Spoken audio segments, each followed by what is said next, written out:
how the hostages, prisoners were treated on both sides, in your opinion? Israel clearly is mistreating prisoners. Several have come out and testified to beatings, deprivation of food, sleep deprivation, and basically forms of torture.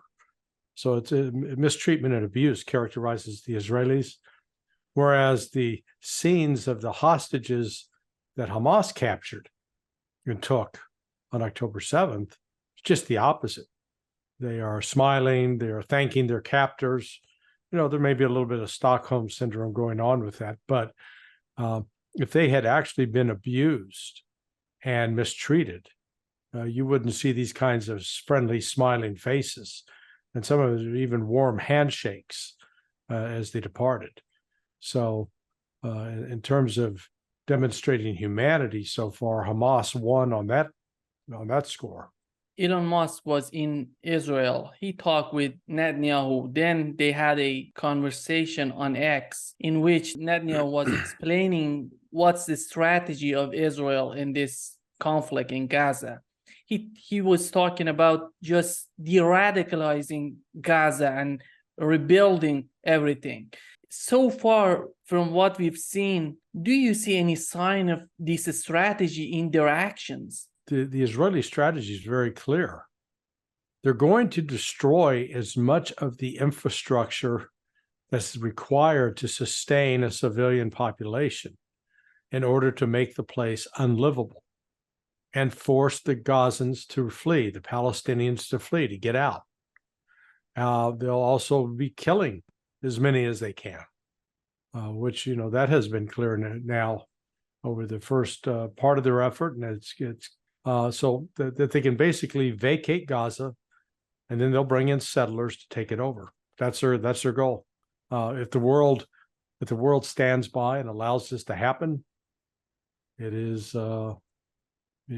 will be a stain upon all nations that go along with this. One of the important issues that he addressed during this conversation with Elon Musk, he said he compared Hamas to Nazis, and he said, we defeated Nazis, then we are going to defeat Hamas as well. Do you see any comparison between these two forces? Is there any logic behind this discussion? Well, that's delusional on his part. They didn't defeat the Nazis.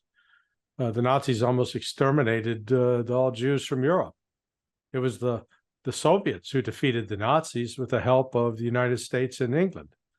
It wasn't the other way around. The Soviets bore the brunt of that battle. They fought the largest battles against the largest concentration of German troops during World War II and defeated them. It was the Soviets, not the Allies, that took Berlin.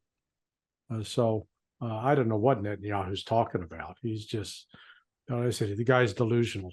We have seen that Netanyahu was showing Elon Musk some bullets. Was that real? My understanding is it was planted, because that's not the kind of ammunition that Hamas used. So, but the Israelis have been notorious for planting, what they call evidence, which is, of their own creation in order to buttress their story. It just goes back to illustrating that Israel has a public relations problem. All of their stories to explain what happened on October 7th and justify it keep getting discredited, such as you got witnesses coming forward and testifying that, in fact, it was Israeli occupation forces that were killing the Israeli settlers in the kibbutzim because they were trying to attack the Hamas folks who were also in those homes, and they just used tanks to blow them up. They didn't care if they killed Israelis or not. So I said that, but it's across the board. They've been losing credibility. Israel reignited and is attacking again. Then you think that they're gonna go harsher on Gaza? They're gonna No, they're not going easy. They're not being more selective.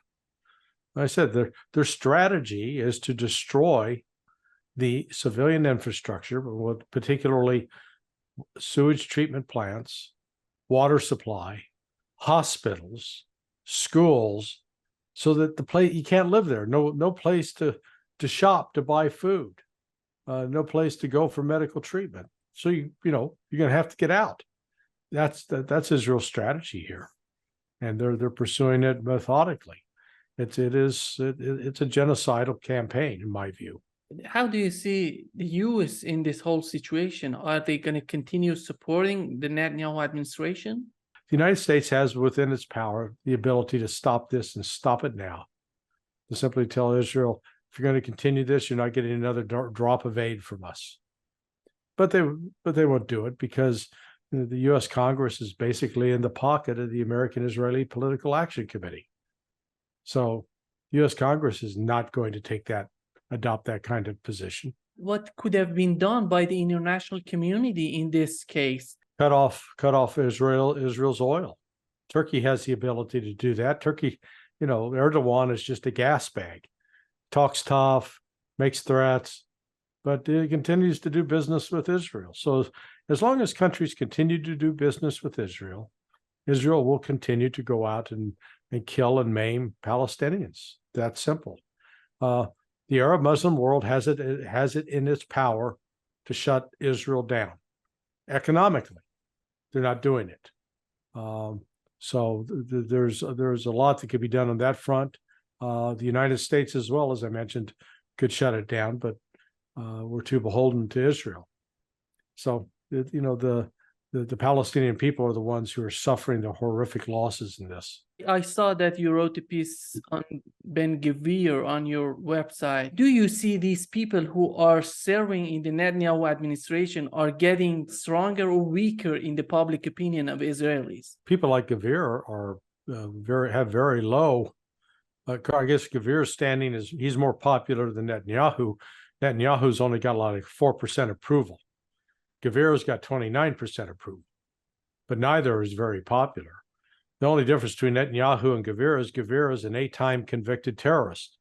Israeli courts have convicted him 8 times for terrorist acts. Think about that. An article in Politico says Putin's buddy Orban, that it's breaking down the EU. Do you think Orban is more nationalist, is more pro-Russian? He's pro-Hungarian. Viktor Orban sees Hungary as his number one priority.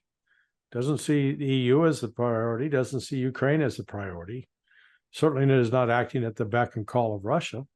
He's been right from the outset, recognizing that this was an unwinnable war and that it was only going to weaken the EU, not strengthen it. The policy of the EU is going to change. It's going to be forced to change because of the growing disunity, more dissident voices popping up. And events on the ground in Ukraine are not doing much to make the rest of Europe enthusiastic about supporting it. They're losing militarily. The economy is in shambles. In Poland, you've got the Polish farmers and now the Romanian farmers have joined the protest. So they're blocking any imports into their country from Ukraine. And at the same time, they basically shut the border down, which means none of the military gear that Ukraine needs is necessarily getting shipped by land into Ukraine. So it's there's not this much ballyhooed unity of NATO present, just the opposite. When you break down all the elements of this war in Ukraine, how do you see the whole situation? Ukraine does not enjoy a single advantage in any area of ammunition, communication, tactical gear, aircraft, across the board. They don't enjoy any advantage with respect to manpower, trained manpower in particular. The only thing they have more of than Russia is more pregnant women on the front lines, which is not a good thing. So they're increasingly reliant upon women and older men because they don't have the manpower resources to fulfill their needs.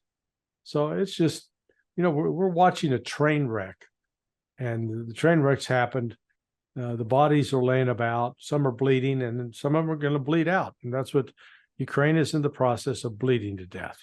Well, Russia's always been an industrial power. Ukraine was close behind, but most of the industrial capability is in areas like the Donbass, Donetsk, and Luhansk. So those are now under Russian control, which further hampers Ukraine's ability to produce. But Russia's always had one of the leading capabilities of producing steel and other, components required to assemble everything from tanks to planes to drones to hypersonic missiles. For the life of me, I don't get it where these Western analysts just, dismiss Russian industrial capability as irrelevant or unimpressive. It's just stupid on their part. Putin just recently talked about it's all about security. Has Russia achieved its goals in the Ukraine war after all? Not yet. Yeah, not yet. Not yet. The Ukrainian military is going to have to be collapsed. It's going to have to sort of fold in on itself like a tent that falls to the ground. As long as they still maintain some units that can carry out combat missions, they're a threat, and that threat has got to be eliminated. Do you think Russia would be willing to negotiate? Why should Russia negotiate at this point? What's in it for them? They're not losing on the battlefield. They're not suffering catastrophic losses. Their economy is clicking along. They're able to produce more than what they need to conduct operations on the battlefield. And Ukraine is losing badly, both in terms of men, materiel, and starting to lose territory. So the only negotiations that's going to take place here would be negotiating Ukraine's surrender, and Russia then deciding what they will or will not allow Ukraine to retain hold of. I doubt that the Russians are going to agree to let Ukraine retain Kharkiv or Odessa.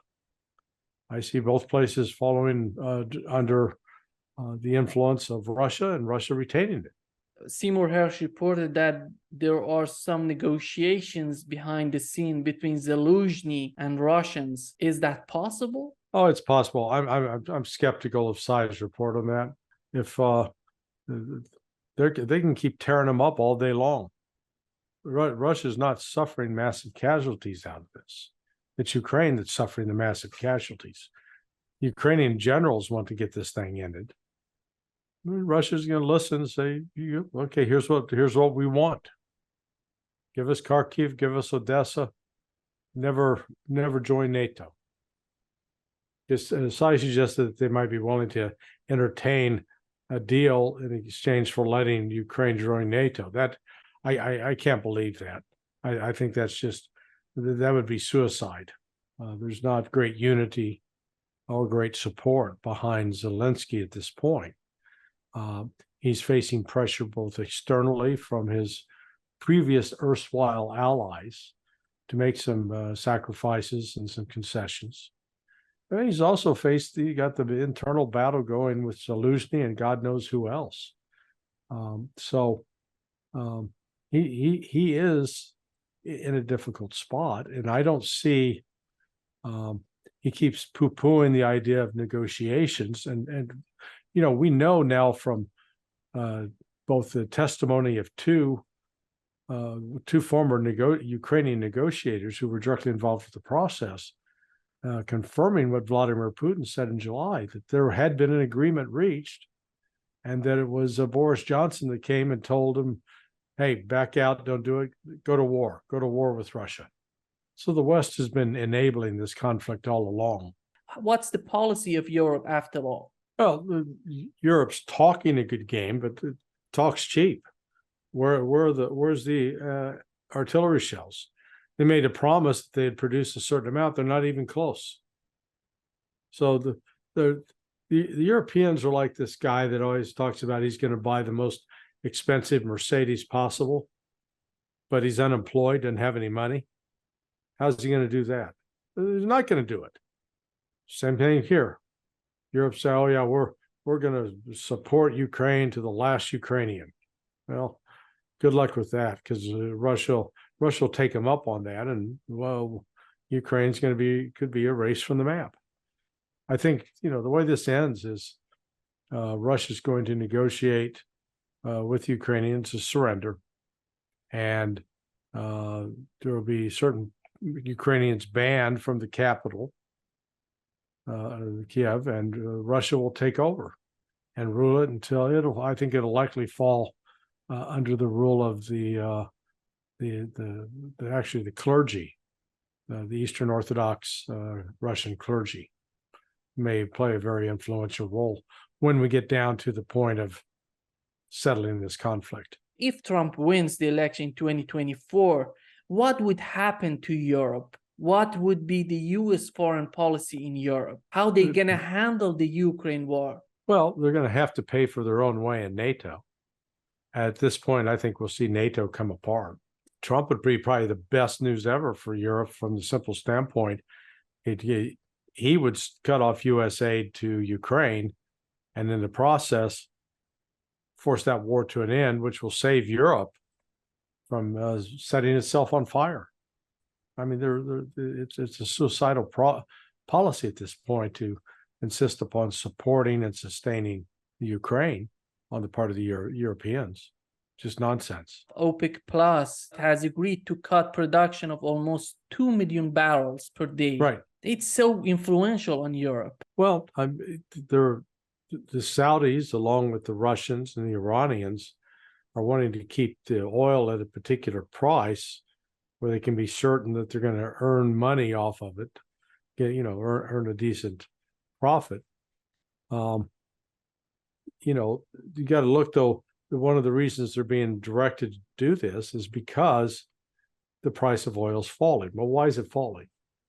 It's fallen from one of two reasons. Either everybody's producing so much, there's so much supply that people can't get enough, and or demand is falling. And I think it could be a combination of the two. So with reduced demand, then you got to raise, you're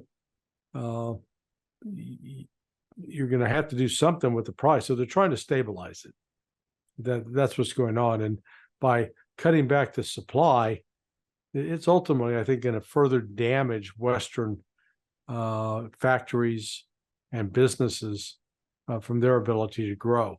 There is an article in the Times says that Ukrainians say that we won't give up Crimea for NATO membership. Is that possible to get back Crimea? The first question. And the other question would be, is that possible a NATO membership for Ukraine? How they can combine these two in this article? No, it's not going to happen. They can't get the counteroffensive was supposed to have recaptured Crimea, right?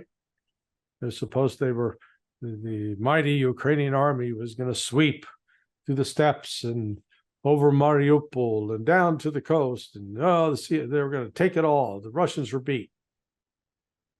They didn't even get through the first defensive line. So, that's gone. This delusion the Ukrainians are living is it's almost it's a sign of psychological illness. They cannot come to grips with grasping the reality of what's happening on the ground. Lloyd Austin was in Kiev, just recently visited Kiev. What was the reason? What was the necessity of this visit? They're charting out what can be supplied, what cannot be supplied, and what the expectations are from the United States as far as what Ukraine's going to have to do to demonstrate that it's worthy to continue to receive funding, and probably to try to calm down any talk of revolt or persecution against Zelensky, and likewise to meet with Zelensky and call him, leave Zelensky alone. The United States is coming in having to play somewhat of the referee role. Does the U.S. foreign policy consider all these difficulties that they may encounter in Ukraine? No. The United States has been living with this illusion that it can buy its way out of these problems. And there's no amount of money, no amount of military power, no special wonder weapon that they can deploy to Ukraine that's going to change the situation on the battlefield. Beyond, if they withheld funding for those kinds of things, it would cause the change of Ukraine being forced to surrender. And in their surrender, they'd end up saving the lives of probably another 150 to 300,000 soldiers. But that's not what's going to happen. So that, Ukraine's going to continue to throw its personnel into this meat grinder. They're going to continue to die and become weaker with every drop of blood that goes into the ground. So, Russia's content to kill them. It's not as recommended. It tried to negotiate and had agreed to a deal that would have been very, very favorable to Ukraine a year ago. Well, that deal's done. That's dead. That's not coming back. And I don't see Russia relenting at all. And they're going to require an unconditional surrender out of Ukraine. When you compare to the Israel actions right now in Gaza, how do you compare these two conflicts? Well, there's no comparison. I mean, it's night and day. The Israelis are showing a cavalier disregard for civilian targets. They're shooting, killing unarmed Palestinians on a daily basis. That's in contrast to what the Russians did when they came to invading Ukraine. In fact, the first day they made a point of, not hitting any civilian targets, or making sure that they're only hitting military targets. And if they didn't have high degree of confidence, they ignored the target. Same thing is, there have been some civilians killed. I'm not suggesting that there hasn't been, but not on the scale and the scope of what we're seeing in Gaza by the Israelis. The Russians were very disciplined. And so that's why this is called a special military operation, because if it was a full-scale war, you'd see the capture of Kiev, massive bombing, leveling cities, leveling infrastructure, no regard for the civilians. But you're not seeing that. It's been very restrained, but it is targeted. It's designed to degrade and destroy the Ukrainian army. And that's what's happening. You remember in International Criminal Court, they've charged him with a war crime for kidnapping children, exactly, which is, again, just a lie. What has been done was those children were in a war zone and they were taken and cared for in Russia. They were not forcibly taken away from their parents. But it's just, again, it's part of the politicization that has swept over all Western institutions. That was quite a good policy if Israel was going to do the same thing in Gaza. Well, the fact of the matter is, Israel's been doing genuine war crimes in Gaza. And there is a foundation. I know that the Doctors Without Border, I believe, are in the process of bringing charges against Israel on that regard, or at least been very vocal about collecting evidence that can be used against Israel.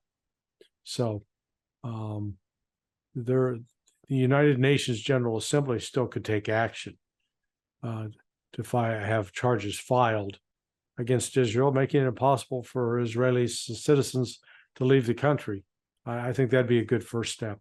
Just to wrap up this session, I want to talk about Henry Kissinger.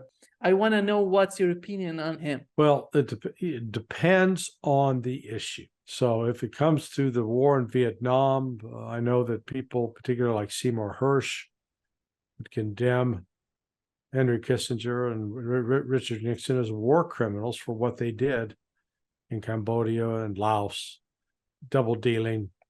They could have probably got a peace agreement earlier. So, very negative with respect to Vietnam. China, whole different picture. Kissinger and Nixon were instrumental in opening up relations with the Chinese and helping change sort of the direction of China.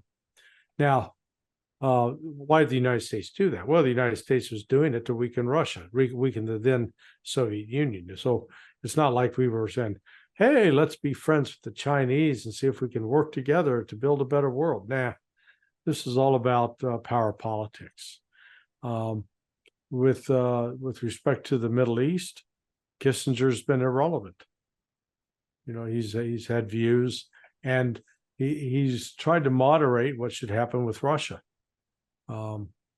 So I agree with you. I think some tout him as this towering giant. Others pillory him as a war criminal.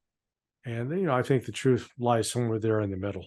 Is there anybody right now in the US that can be at the level of Kissinger in policy? No. Why we the don't know. US couldn't produce people like him or at the level of his intelligence? Well, because particularly like within the Foreign Service, it's a self-selecting group of people. So they choose people like themselves. And when you're populated with a bunch of woke individuals who believe that men can have babies and and have menstrual cramps and just all sorts of nonsense, as well as hold particular political views, then that's what we got. And so it's not designed to attract or promote excellence.